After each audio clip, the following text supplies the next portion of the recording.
অবিশ্বাস্য হলেও সত্যি। আজ থেকে প্রায় ১৫০০ বছর পূর্বে যে গাছটির নিচে মহানবী সাল্লাল্লাহু আলাইহি ওয়াসাল্লাম বিশ্রাম নিয়েছিলেন জর্ডানের মরুভূমির অভ্যন্তরের সাফা এলাকার সেই গাছটি আজও দাঁড়িয়ে আছে। ইংরেজিতে এই গাছকে বলা হয় দ্য ব্লেসড ট্রি।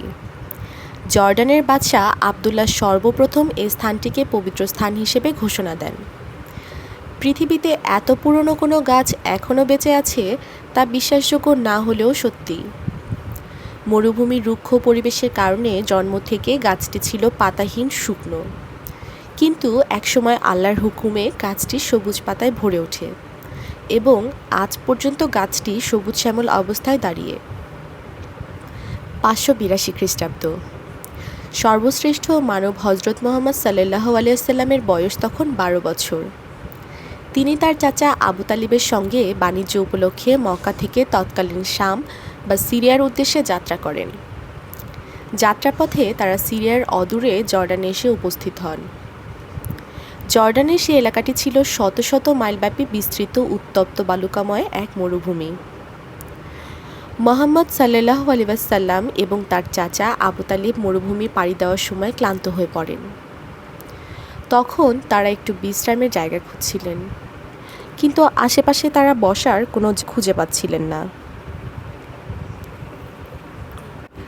চারিদিকে যত দূর চোখ যায় কোনো বৃক্ষরাজিরই সন্ধান পাচ্ছিলেন না তারা, কিন্তু দূরে একটি মৃতপ্রায় গাছ দেখতে পেলেন। উত্তপ্ত মরুভূমির মাঝে গাছটি ছিল লতাপাতাহীন, শীর্ণ এবং মৃতপ্রায়। উপায় না পেয়ে তখন তারা মরুভূমির উত্তাপে শীর্ণ পাতাহীন সেই গাছ তলায় বিশ্রাম নিতে বসেন।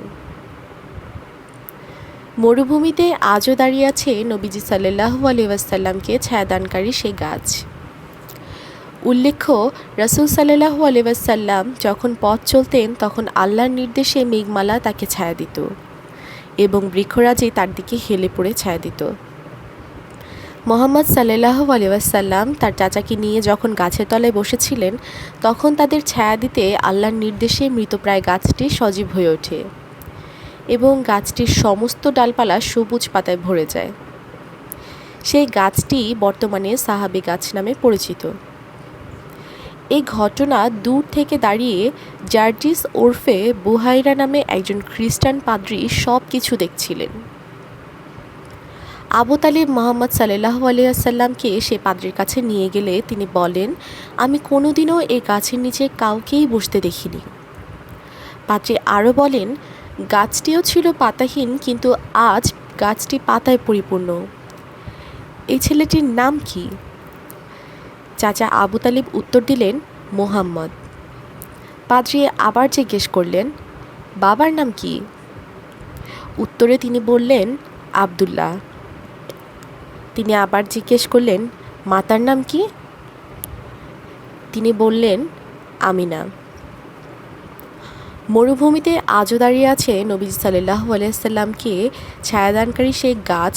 বালক মুহাম্মদ সাল্লাল্লাহু আলাইহি ওয়াসাল্লামকে দেখে এবং তার পরিচয় শুনে দূরদৃষ্টি সম্পন্ন পাদ্রীর চিন্তার বাকি রইল না যে এই সেই বহু প্রতীক্ষিত শেষ নবী মুহাম্মদ।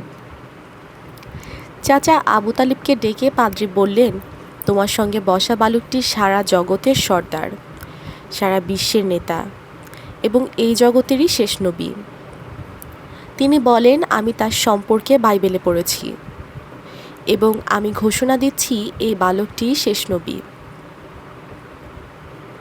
চাচা আবু তালেব এবং হজরত মুহাম্মদ সাল্লাল্লাহু আলাইহি ওয়াসাল্লাম যে গাছের নিচে বসে বিশ্রাম নিয়েছিলেন সেই গাছটি ছিল প্রায় 1500 বছর পূর্বের।